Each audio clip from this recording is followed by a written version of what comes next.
എല്ലാവർക്കും നമസ്കാരം. നല്ല ടേസ്റ്റി ആയിട്ടുള്ള ഒരു പുട്ടുണ്ടാക്കിയെടുത്താലോ. അതിനായിട്ട് ഒരു ഗ്ലാസ് പുട്ടുപൊടി എടുത്തു, ആവശ്യത്തിനുള്ള ഉപ്പ് ചേർത്തു, കുറേശ്ശെ വെള്ളം ചേർത്തിട്ട് സാധാരണ പുട്ട് കുഴയ്ക്കുന്ന മാതിരി കുഴച്ചെടുക്കാം. ഇതിലേക്ക് നമുക്ക് ഒരു ചെറിയൊരു ക്യാരറ്റ് ഗ്രേറ്റ് ചെയ്തിട്ട് നന്നായി മിക്സ് ചെയ്ത് കൊടുക്കുക. വീണ്ടും വെള്ളം ചേർക്കണം കേട്ടോ. എന്നിട്ട് നന്നായിട്ട് കുഴച്ചെടുക്കുക. ഇനി ഈ പുട്ടുപൊടിയിലേക്ക് നെയ്യിൽ നന്നായി മൂപ്പിച്ചെടുത്ത അണ്ടിപ്പരിപ്പും ചേർക്കുക. ഇതൊക്കെ നമ്മൾ ഒരു ഗ്ലാസ് പുട്ടുപൊടിയല്ലേ എടുത്തത്, അത്ര തന്നെ തേങ്ങ ചിരകിയതും ചേർക്കുക. പുട്ടുപൊടി നന്നായി കുഴച്ച് കിട്ടി ഇങ്ങനെ ആയിക്കഴിഞ്ഞാൽ പുട്ടുപൊടീൻ്റെ പാകമായി എന്നാണ് അർത്ഥം. ഇനി ഇതിലേക്ക് ഏറ്റവും ഒടുവിൽ ചേർത്താനുള്ളത് ഒരു 1/4 കപ്പ് പാൽപ്പൊടി. എല്ലാം ചേർത്തപ്പോൾ പൊടിയൊക്കെ നല്ല കൂടുതലായി. ഇനി ഇത് രാത്രിത്തേക്കുള്ള ഭക്ഷണത്തിനും കൂടിയായി. കുറച്ച് ടൂട്ടി ഫ്രൂട്ടി ബാക്കി ഉണ്ടായിരുന്നു, അതും കൂടി ചേർക്കുക. നന്നായി മിക്സ് ചെയ്യുക.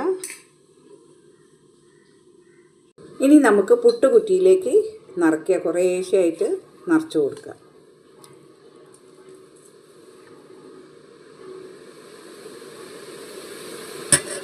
പുട്ടുകുറ്റി നമുക്ക് കുക്കറിൻ്റെ മുകളിലേക്ക് വെച്ചിട്ട് സ്റ്റീം ചെയ്തെടുക്കാം.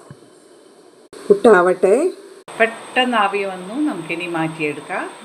പുട്ട് നമുക്ക് വാഴയിലയിലേക്ക് കുത്തി മാറ്റാം. നല്ല ടേസ്റ്റി ആയിട്ടുള്ള പുട്ട് റെഡിയായി.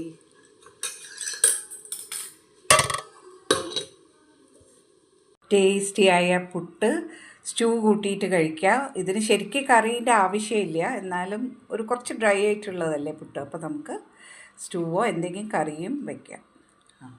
ഇനി ഇന്നൊരു സ്പെഷ്യൽ പുട്ടാണല്ലോ.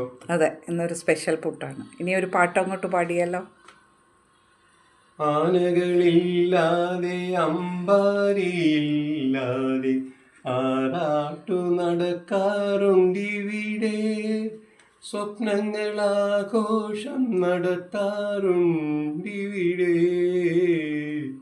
മോഹങ്ങളും മോഹഭംഗങ്ങളും ചേർന്ന് കഥകളിയാടാറുണ്ടിവിടെ, ചിന്തകൾ സപ്താഹം ചൊല്ലാറുണ്ടിവിടെ, നടപ്പന്തലില്ലാത്ത നടവഴിയില്ലാത്ത പഴയ ഗുഹാക്ഷേത്രം, മാനവഹൃദയം ദേവാലയം.